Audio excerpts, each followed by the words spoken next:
my brain actually feels that silent right now, which I think I can only count on one hand the amount of times in my life when my brain has felt that quiet, and that is on ADHD. I am at my 3rd annual Unplugged retreat right now, and no, this is not sponsored. We paid our own money to come here. I am a founder of a company and I love what I do.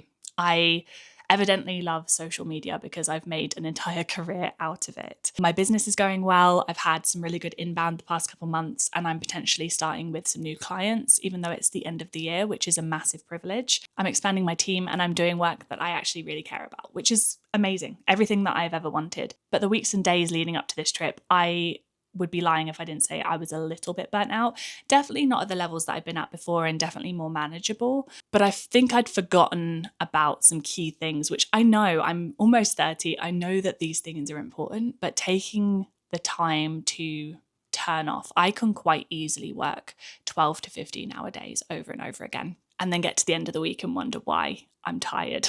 And when I say nervous system reset, I mean that we have actually locked our phones away in a box. I turned it off the first day that we got here, and we've only had this little Nokia to be contacted on, which honestly, the only time I've looked at it is when my sisters decided to send us riddles every day, which is very cute of her. And we've honestly just been spending time existing. The first day that we were here fully, I spent a lot of time staring out the window at the nature around us and at the ceiling, and we spent a bit of time soaking in the hot tub, walking around the fields. And I actually started this book and got through 200 pages of it, which is a lot for me in one night, and it was a real joy just to get into the story of something and continually read it rather than stop every day.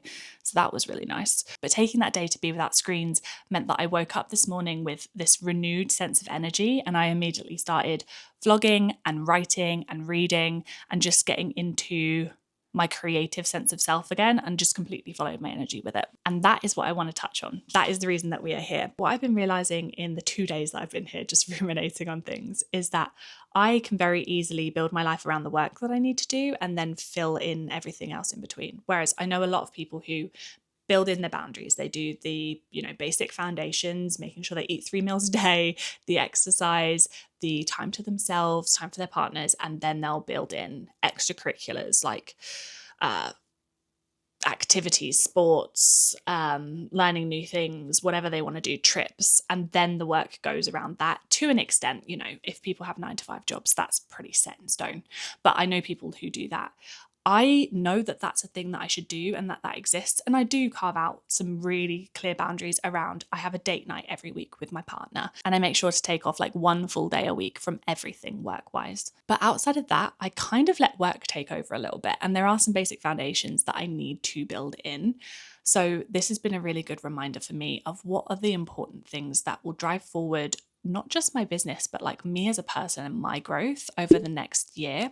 And I guess it's getting to that time of year where you start to think about how you've done this year and that kind of thing. But yeah, my priorities have very much been on growing the business this year, which has been great, and it's obviously paid off. But I think I can't continue to grow the business at the rate that I have been if I don't take care of myself first and also fill up my creative cup. And part of me thinking about this is the fact that I've been reading The Artist's Way. This is a book that I keep coming back to and completing 1 or 2 weeks of, and then kind of sliding off the scale. But I really, really want to finish it this time. So make sure you come back here and keep me accountable to finishing this course. But Julia Cameron's story is one that I really love. And every time I read the introduction, which has probably been a fair few times, I've just been wowed by the fact that she was turning 30 on the Paramount lot. So had obviously made a great career for herself, but realizing that her drinking habits, her life habits, the way she was approaching her creativity even was just not sustainable for life. And I think that's something that a lot of people can relate to in probably any field, but especially in the creative field.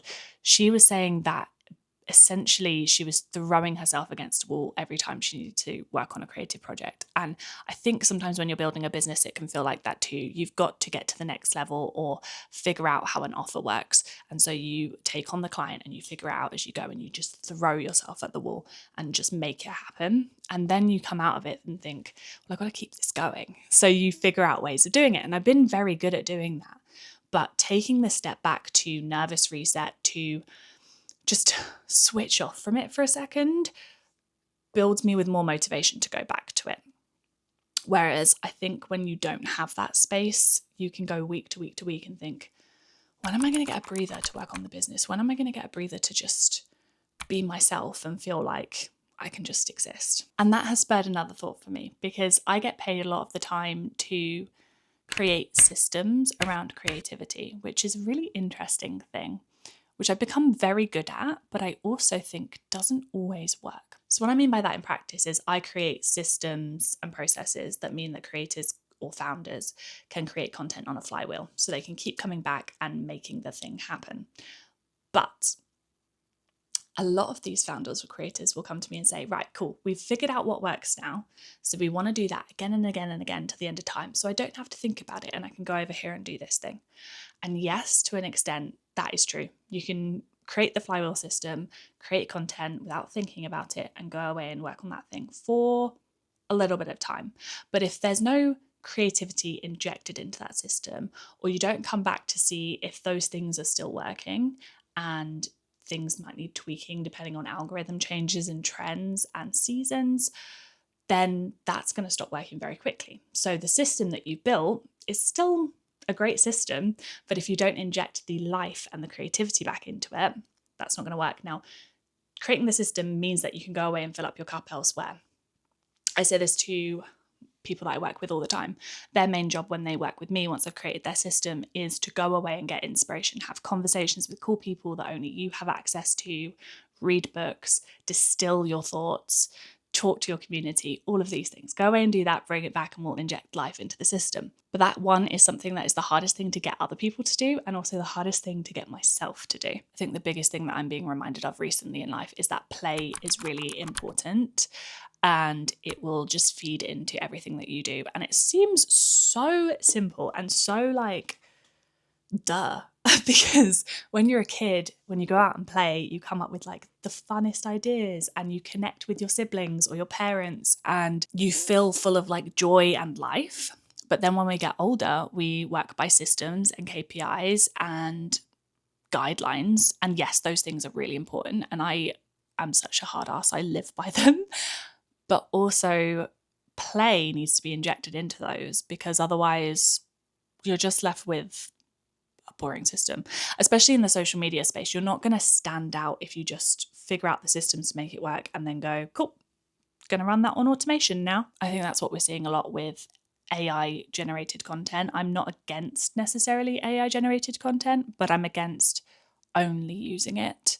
I think human voice has to come in. So it's good for systems and fixes. I don't think it's good for content creation. I think if everyone starts doing it, we're all going to sound the same. And then again, there's no level of play, there's no level of creativity, there's no voice and experience behind it, which this really drives home.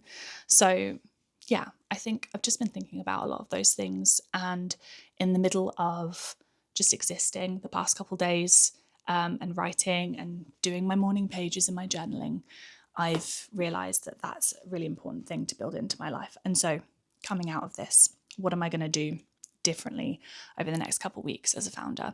I think I'm first going to build my life around self-care and filling up my creative cup. So the basics, the foundations, getting the exercise routines back in, all of those types of things. It's weird because I'm like a 0 to 100 girl. Like I'm all or nothing. Either we're doing 75 soft or we're not doing any exercise at all. Like it's just one of those things. Either we're doing the artist way course or we're not writing anything. You know, it's that kind of thing. But I need to just build in sustainable systems and make it happen over the long term, because that's how things actually work. So yeah, I think I need to build in things like my morning pages. This is my specific journal for that. I love the Moleskine journals, by the way. Like if you're wanting creative things, I just buy the same green ones over and over again and just fill them out. This one I started in May and I've finished, so I'm starting a new one. Do my morning pages, write things down, work through something like the artist way to get my kind of confidence back with my creativity.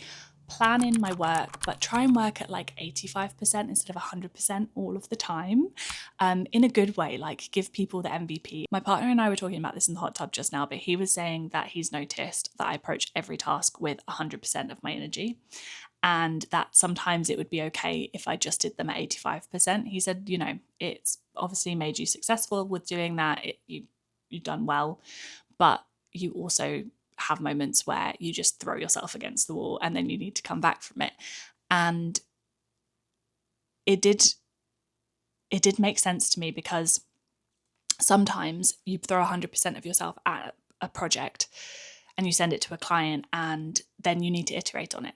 Not everything in life is black and white. So it's better, and I've even created this in the processes that I've set up for Sociable. Like, we give clients ideas in batch before we go ahead and write them, so that they can add in their nuance and say yes and no to them before we script them. So we don't spend time on something that isn't the direction that we want to go in, which saves time for the clients, but also it saves time for us. And that is an 85% thing. That's here's the idea, here's where it comes from, here's the proven framework.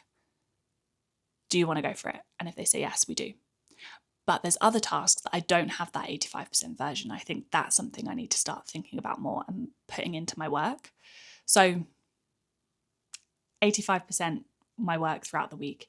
If we've done 85% of the things that we need to do, if we've moved things forward, we're good. We're golden. As long as we're hitting KPIs, I'm happy. And then build in time for creative projects. And one of the things that I really, really want to build in time for is writing my own book. I have come up with ideas for 3 or 4 different books recently. I think I've come up with 3 solid ones, and then I've written down like extra little things that come up, and they happen at the weirdest moments. I might be writing like a reel for a client, or like watching a YouTube video or something, and I just come up with a plot line, and they're falling out of me. I don't know what's happening. But I have some that I'm really excited about, and I even printed out 10 pages or so of this book outline that I have, which is like a multi-book series, like a fantasy series. And I'm very, very excited to write it. But I haven't, since we were in Peru, built out the time to actually do it. So having a little bit of time every week, whether it's an hour a week or like an hour a day, maybe more ideally, it would just be fun to work on my own creative project that doesn't necessarily have to earn me money, but fills up my cup, you know? And eventually having something in my hands that I've written, I think would be a really fulfilling part of life. And I'd learn a lot about myself from doing it, I think.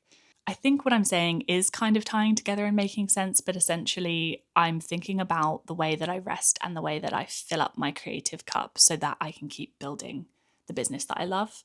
And I think what I wrote in my journal earlier summarizes it best. So I'm going to read you a little section. I believe that the sum of all my actions on earth will be creativity and a feeling of purpose, whether I lend that to other people or to myself, in whatever form or shape that takes. And it is up to me to decide where to go, what to try next. It is up to me to defend and put boundaries in place for that creative vision. It's up to me to nurture my creative side and get lost in my femininity, no matter how badly my masculine side wants to take over with work. In some ways, it annoys me that I feel like I'm still figuring this out at almost 30 years old.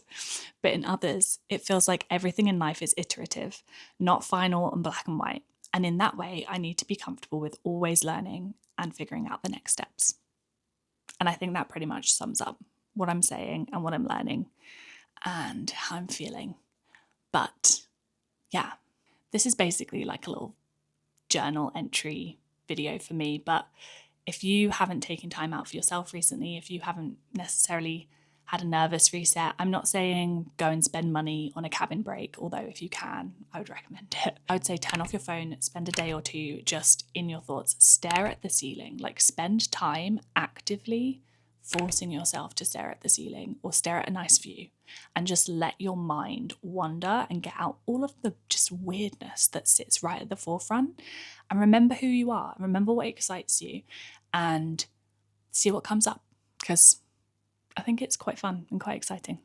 Right, that's enough of me rambling and enough fun little B-roll for now. Let's go outside and see what boyfriend is doing, Luke, because he's been sat outside, bless him, whilst I've been rambling about all of this. What are you doing, boyfriend? I thought it would be really funny if I sprinted the length of the field. He's a fast boy. He's speedy as fuck. Oh my God. Did you actually? Yeah. And then I watched it back and thought I'm a bit too far away from the camera. So I did it again. Just because I thought it would be funny for my vlog. And he's also not got any layers on. And I'm fucking freezing. So hence I'm sat next to the fire, which isn't warming me up in the slightest. So now I'm planning out my ideal week. That's what we were just talking about. Great minds think alike. Honestly, our minds are so in sync. Tell us what your ideal week is. Monday is life admin and work admin. Tuesday, Wednesday are 2 very intense work days across social and match. Sorry, on Monday, are you doing any work? No. I'm doing like setup, like admin, check in, make sure editors are off on projects. Love it. You're working on the business, not Yeah. in the business. Exactly, ops basically. Tuesday, Wednesday, intense work days in the business, across the businesses, all 3 businesses. Oh, didn't talk about that, to be fair, actually. Oh. Because we're not. Well, yeah. Thursday, filming editing day, purely my content. Me create. Friday, match got social work wrap up morning, end of the week, so offline at 3 p.m. Go China. So as you can see, we're very much on the same wavelength. But I didn't actually talk about our third business. I'm calling it our third business. We each have our own businesses which cross over, and we work in each other's businesses. But we have a third child, don't we? It's in the early days of conception. Which is in the early days of conception. So we won't talk about it yet. But it's very exciting. Me just sitting there talking about how I'm going to, spend more time in my creativity, and I'm planning a third business in the background. What can you do? Anyway, I'll show you. If you can't hear him, he's singing, "We love doing too much. We love doing too much. We love doing too much." Let me have a quick show of the cabin before it gets dark, because I have no coat on. It's like 2 degrees? It's 2 degrees outside, and I'm wearing my slippers, and it's getting dark. So this is our cabin. This is Minty, if you're looking at the Unplugged cabins, and she's gorge. We have a little wood-fired hot tub, which we have been relishing in. You'll see that on the B-roll. And then, as you can see, Luke set up the campfire over here. We should do s'mores outside today. Yeah. And then Minty, actually, this is a bigger cabin to the ones we've stayed in before. It's got a lot more windows, which is lovely. And then we are basically just in our own little field down here. You can see my car just at the bottom. But yeah, we're in our own fenced off little field, which is lovely. And I've just been walking laps around it. And this will be our last night here. So we got here at 3 p.m. on Wednesday, had the whole of yesterday just existing, as I say. And then today it's been more of a creative day for both of us with filming and writing and bits. But tonight we're going to have s'mores, mince pies, probably some actual dinner as well, and some 0% cider, and just chill. And then tomorrow we are heading home. The fire keeps running away from my marshmallow.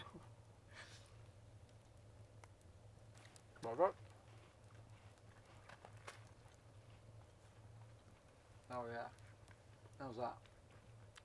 Yum. Yum. Just like the cavemen. I got stuck out of mine. You haven't got the biscuits. I wasn't going to have a biscuit this one. I was going to have just a mallow. Okay. That's alright with you. Just don't burn your mouth. Do what I want. Ah!